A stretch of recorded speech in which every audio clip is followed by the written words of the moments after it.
Welcome to Navigating Change, the education podcast from Teibel Inc. I'm Pete Wright, and today we present a conversation on systems. Howard Teibel recently sat down with noted educator and prolific writer Bill Massey to talk about our changing perception of universities as complex human systems. The advanced modeling work that Bill has done over his distinguished career has helped institutions around the world to better understand pedagogical performance improvement and the relationship of that work to administration and leadership. He's an award-winning author, emeritus professor, and former vice president of Stanford University, and we're delighted to have him on the show today. Before I hand it over to Howard, be sure to head over to teibelinc.com to learn more about our work in education. You can subscribe to the show for free. Just click the blue button, and we'll let you know each time a great new show like this is released. And now, Howard Teibel and our very special guest, Bill Massey. Thank you, Pete. Well, Dr. Massey, thank you so much for being on the show. It's my pleasure. Thanks. Absolutely. So you recently gave a presentation at Southern New Hampshire University on re-engineering the university, which is a foundation also that comes from your book. And we're going to make this available also so people can see what this book is. We'll have links for people who are interested to learn more about you. The subtitle of this is How to Be Mission-Centered, Market-Smart, and Margin-Conscious. I'd like to have us start talking about what you talk about as the flaws in the academic business model, or the flaws in the academic and administrative model, however we frame it. There's so much talk about these days. What does the flaws in the academic model mean to you? And I'm going to even say, why should people care today? Well, I think the flaws are, they detract somewhat from the academic business model that has served us so well. But I just want to say at the outset, I really believe in that business model. Focusing on students, trying to get students to learn, doing this in a nonprofit setting. We'll come back to that in a moment. But the flaws are, first of all, it all stems from the fact we don't have good operational measures of learning. And we have not had the kinds of incentives that we need in order to develop such measures. And secondly, the notion of cost is disengaged or disconnected from the notion of effectiveness. You've got faculty responsible for effectiveness, and they spend a lot of time working to try to improve the way they do things. Usually, they would like to find new ways to spend money. And they can find wonderfully new ways to spend money. Cost, on the other hand, is somebody else's problem. It's the financial officer's problem, or maybe the provost too, because it all comes together with the provost. But so you've got this big disconnect, and that's one of the biggest flaws that you have. It wouldn't matter so much if we had really good measures of learning outcomes, because then figuring out whether what you're spending money on is cost effective or not would come naturally. It doesn't. So you have to do something to jumpstart that process.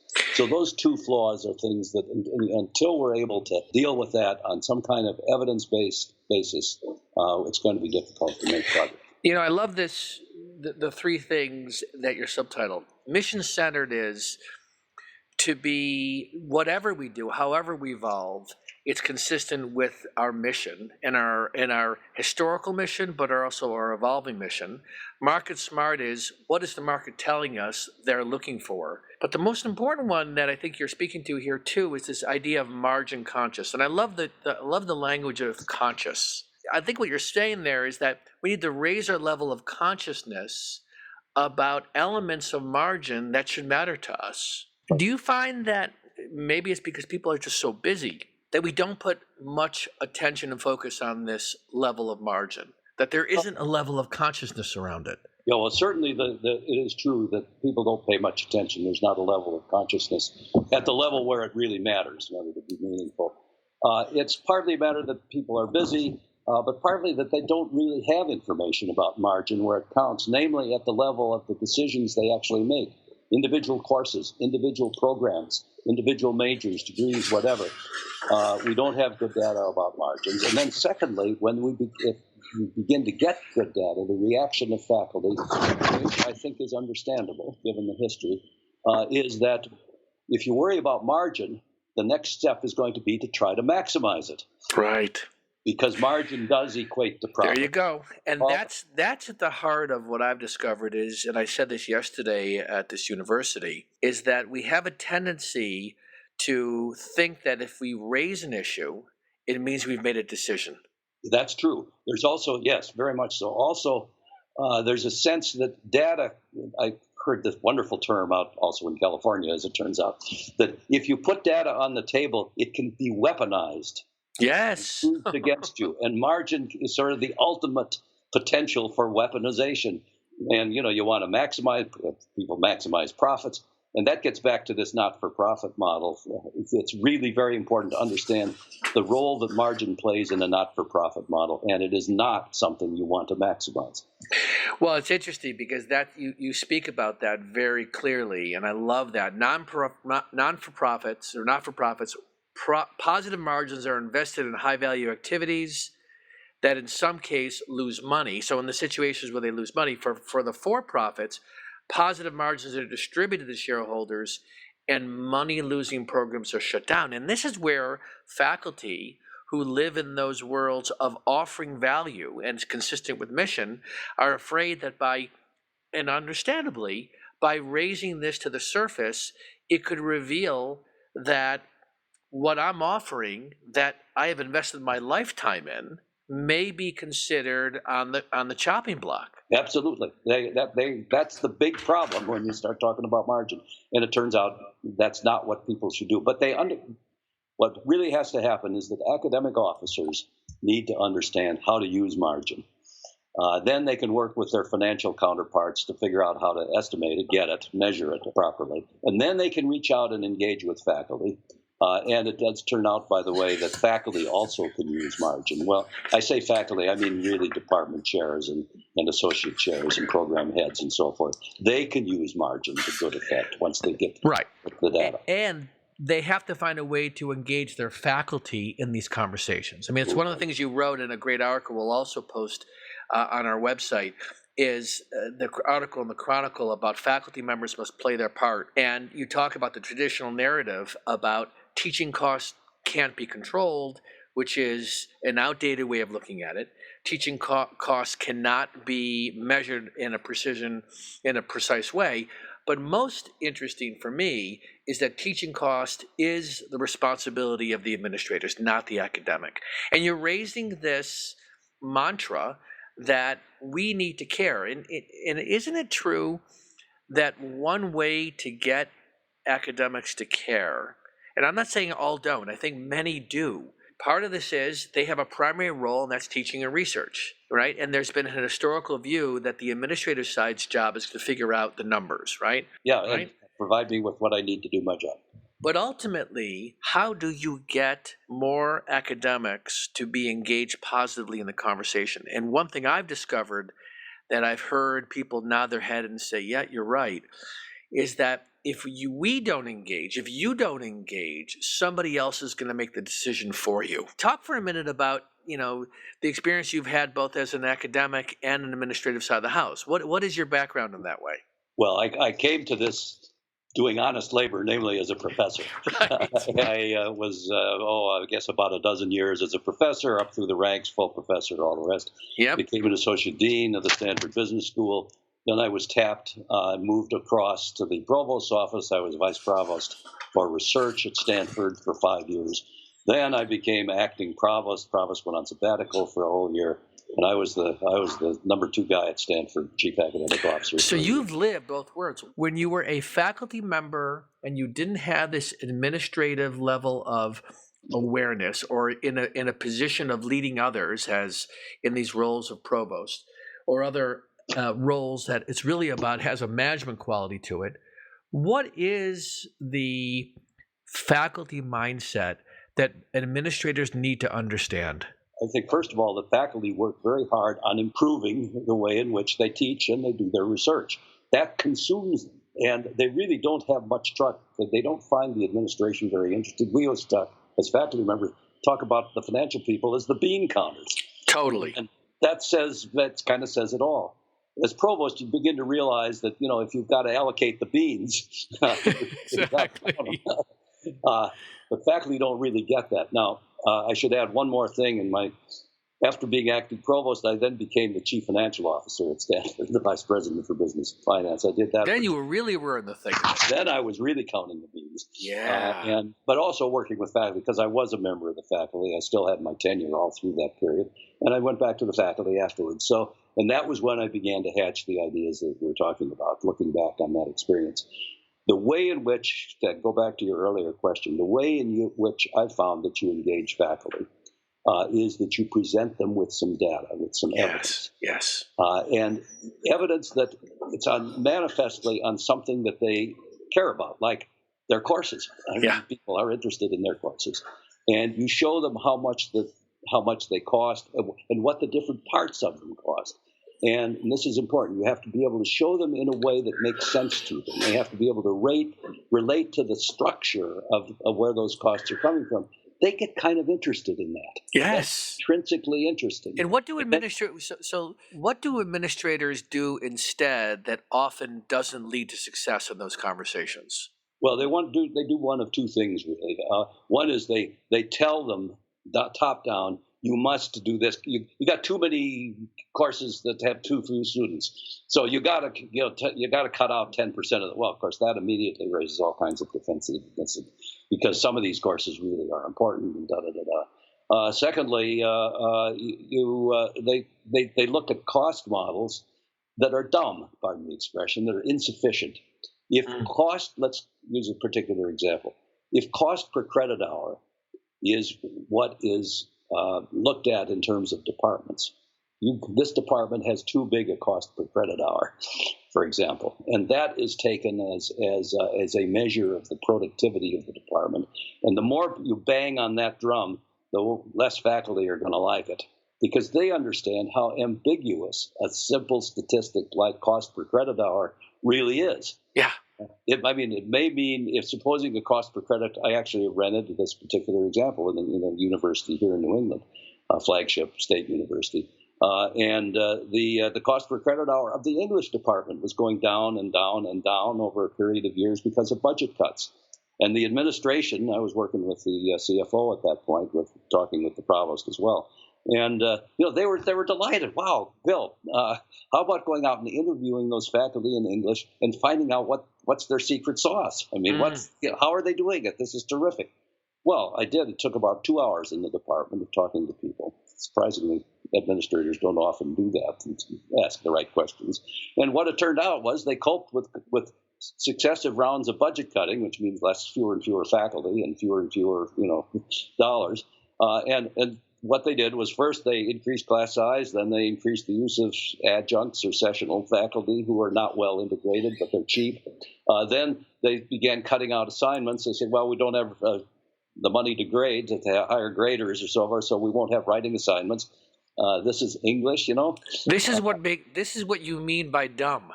Yeah, right. Right? Because you end up with an outcome where you can show a positive net margin, but you end up having truly a lesser value experience. Absolutely. And they kept trying to tell the dean and the provost that, but in the noise and everything, it didn't get through. Well, if you present them with data, present faculty with data that show not just the cost per credit hour, but things like class sizes and use of adjuncts and the whole picture, they will inevitably, every time I've done this, they get really interested in it. Right, because you're honoring the mix that they're living. Yes, and you tell them, look, we can't, and this is you, the administrator, we can't make these decisions for you. Only you can make the decisions, the trade-offs amongst these various variables. Yes. And you need some kind of data in order to do it. And they'll say, yeah. So that now you can begin to develop the conversations. And the proximate objective is when something is going off the rails, you don't want to have a dean jump and tell people what to do. Want to have engaged faculty in a constructive conversation about what to do. Talk about this full-scale, the computer simulation, which is really about role-playing, because I think that I have discovered that using simulations and role-playing can be a very powerful tool to get people to be immersed in the experience in some cases an artificial way that they can then take back and translate to their own world. So talk about this computer simulation around university behavior, which I love the connection of those two things. Is that virtual you're talking about? Or, yeah, okay. This goes back to basically the early days of computers and I was involved in this when I was an assistant professor back at MIT, way back in the dark ages. We actually built a management simulation, one of the early ones, and just for that reason is to get our management students, executive program students, involved, because it's basically you want people to work in groups. You want to give them something that's dynamic and changing to talk about in the groups. The professor will structure the kind of framework for this doing, but they have to go through the discussion. Anyway, they worked right on up. And Virtual U was an effort funded by the Sloan Foundation about 15 years ago, I guess. So this is something that you did a while back. Are you applying? What's your experience in today's world, especially with really improvement on those virtual experiences, about integrating the use of the virtual experience as a way to get people to practice this new kind of behavior? Is there something that we should be doing more of in that way, or are you doing this in your own work? There is something we should be doing more of, and I'm just really starting it again in my own work. Great. The Virtual U simulation, by the way, is no longer available. It's on an old version of Windows. It was too big and too complicated. Yep. Some design errors in it and so on. However, what is now the way it should go, and is beginning to go, is we have to get a model that is grounded in real data and has the structural components that we talked about, meaningful.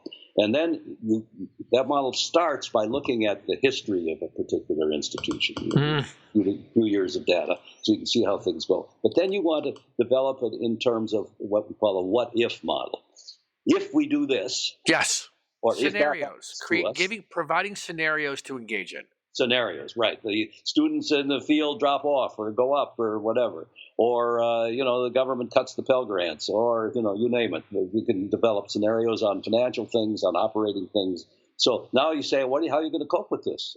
And exactly. Let people put in the data for a new scenario. It's got to be simple enough they can do that in a teaching setting. That can be done. And those models, even now, there's a really good model that right now is under development. This is going to be available within the year. It's available actually in a couple places now. And so you're going to be involved in more of that kind of work. That's fantastic. Eyeballs, yes. The experience of the relationship between the three major leadership bodies on a college campus, whether it's a large public institution and there's public boards, or a small private with our private boards, the relationship between the academic side of the house, the administrative side of the house, and the trustees, public or private. How do we really treat this as, in some way, a leadership team? See, they don't operate like a leadership team. No, they certainly don't. The trustees, their job is to push the president or the chancellor. The administration is working to keep the peace between academic administration, and the academic side of the house is focusing on what they're most interested in. And to me, it has a quality of power to it, right? Yeah. Academics have power over whether they're going to cooperate. Yep. Administration has power over resources. Yep. And trustees have power over leadership. Yep. Policy, overall policy, yeah. And the nature of how they work together is through those power relationships, which is always going to be there. The thing that I'm continuously doing when I'm working with these three major leadership bodies is trying to get them to understand you need to understand the other side. You need to start working together in a collaborative way versus just focusing on cooperating with each other. How can we move in the direction of getting the academic side of the house, the administrative side of the house, and the trustees to be thinking about themselves as a coherent leadership body? Let me digress for just a moment before getting into that. People often ask me, well, who should make the initiative to make these changes? And so ideally, it's a university administration, a president, provost, CFO team of some sort that will decide they need to do something after consulting, talk with key members of the faculty and so forth, and then get on with it. Well, suppose they don't, however. Right. And they're all busy, and I've often asked, what's the role of the trustees in that? And I believe the trustees have a strong role. If they aren't seeing it on the campus, they need to make it happen. It is the trustees' responsibility to make sure that the administration is engaging in processes that are going to deliver what everybody wants. Holding them accountable. Yeah, so they got to start. Trustee does that by asking questions. Do you know about this? What do you know about that? What do you do to get the information on this? And an administration that is doing those things will talk your arm off if you're a trustee about what they're doing beyond the level that the trustee can really take it in. But they'll know that it's happening. And these guys and gals are really good at smelling that out. Right. So big arguments that trustees should keep out of the internal operations, in my view, is absolutely false. Trustees have to satisfy themselves that the processes are good. And if they aren't, keep asking, and even if necessary, make changes. What's very interesting about that is there's this, if you think, there's an inherent mistrust between all three groups. Mm-hmm. Don't meddle in my business. Right. And I absolutely agree. The trustees have a role to play, but they have to do it in a way that is leading with questions versus telling. Yes, absolutely. Or accusatory. Right? Yeah. Why aren't you? Yeah. And the dilemma is, you think about the turnover in chairmanship, turnover of a president, turnover of provost. Isn't part of the nature of the challenge higher ed has is that by the time we get some momentum, we have a change in leadership. That certainly is a problem. Right? And how do you, and this is an area where I think we need to not necessarily extend the tenure of these different roles, but we have to make those directions not centered on the individual, but centered on the institution's value. You say, this is what we're going to do. It's not about me. It's about what we're trying to accomplish. So sometimes it turns into what I want to get done. Mm-hmm. And that can be a dilemma, because when that person leaves or moves on or changes roles, it's no longer the next person's objective. Well, that's what happens in improving teaching quality. You get a faculty member teaching a course who does some really good, innovative stuff, and then moves on, and the next faculty member has no sense, no obligation, no interest in repeating that, starts over again. Same thing at the higher levels. Well, yes, we do need continuity, and I think the way you get continuity is first, you've got to have some processes and some build around evidence. And if the structure of generating the data are in place and the processes for processing that information are in place, it's much easier to carry on, because you change the leadership. The data keep coming. That's right. That's right. I mean, what your I think what your mantra is, that's so critical, is that we need to be more rigorous about understanding our current position. We can do it now. The data's out there. The tools are out there. And now it's a matter of a commitment to take that on, and then a willingness to look at it. Right? Yeah, willingness to look at it and act on it. And at every level, people need to be asking questions of the level below them. What are you doing about this? Why is this? Why is this what it is? Or, ask it nonviolently, as you say, not accusing. Exactly. But this something seems to be happening. Let's talk about it. And that goes right on up to the trustees. And I started learning about that at Stanford. I worked with the Stanford trustees for 12 years as CFO. Very closely. And they were wonderful, and they, I'm sure, still are. What we did was we would bring to them a lot of evidence, structured in ways that they could ask the best possible questions about it. And when we failed by chance to do that, they would ask us. That's right. And it was a very fine process. There was no element of micromanagement in it from their side. It was a very constructive. And when you do it right, you're dealing with all three of those things. You're dealing with mission. Why is what we're doing furthering the mission? How do you know? How can you improve it? Secondly, what about the market? We don't exist only to serve the market because we have our own values, but we collect money from the market. We serve, students and research sponsors.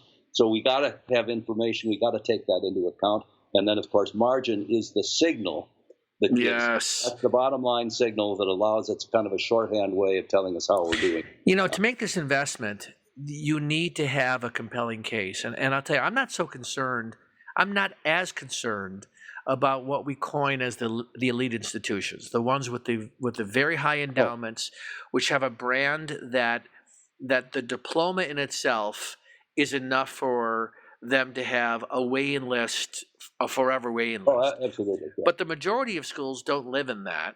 Absolutely. And then within those schools, the middle tier, let's just use this as the example, the middle tier, higher priced liberal arts institutions that are maybe in parts of the country that are potentially losing enrollments and don't have big endowments.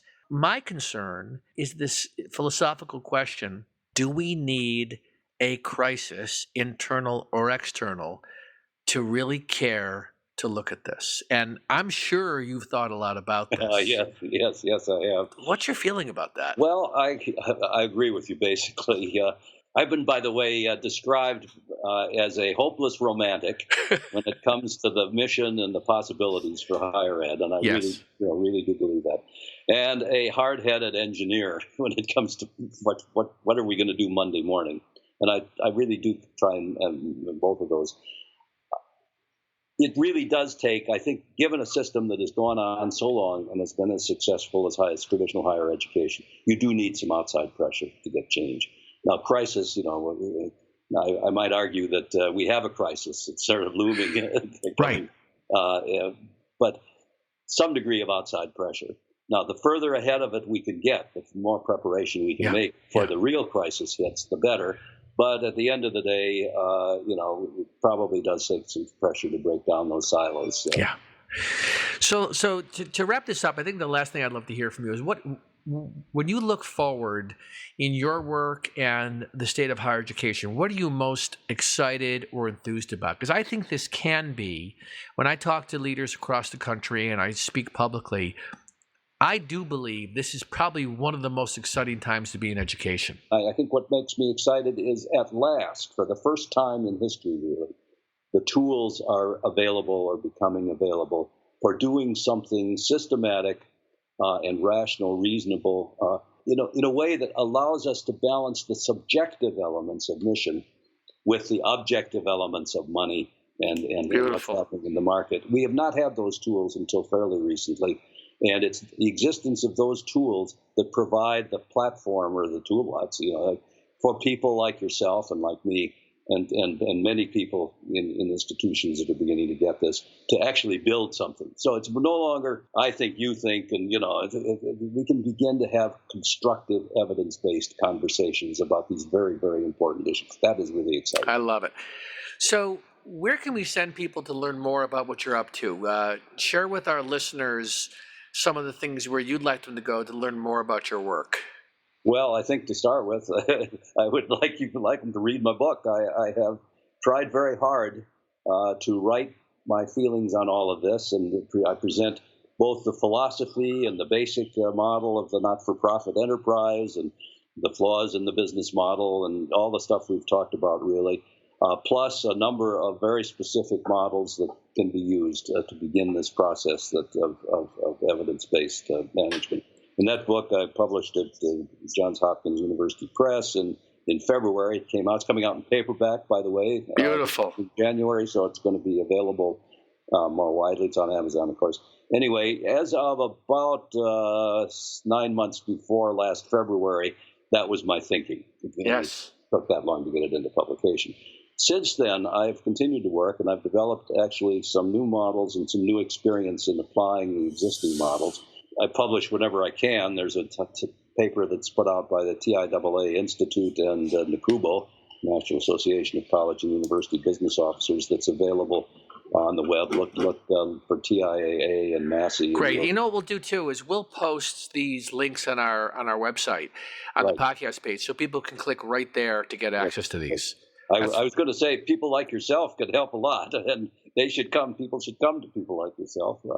I'm beginning to post now on LinkedIn, and I'm going to do more of that. And in fact, I think that may be the primary mode for the immediate stuff. Sort of what's new. That's where I saw the publication of your reengineering presentation at Southern New Hampshire University on LinkedIn.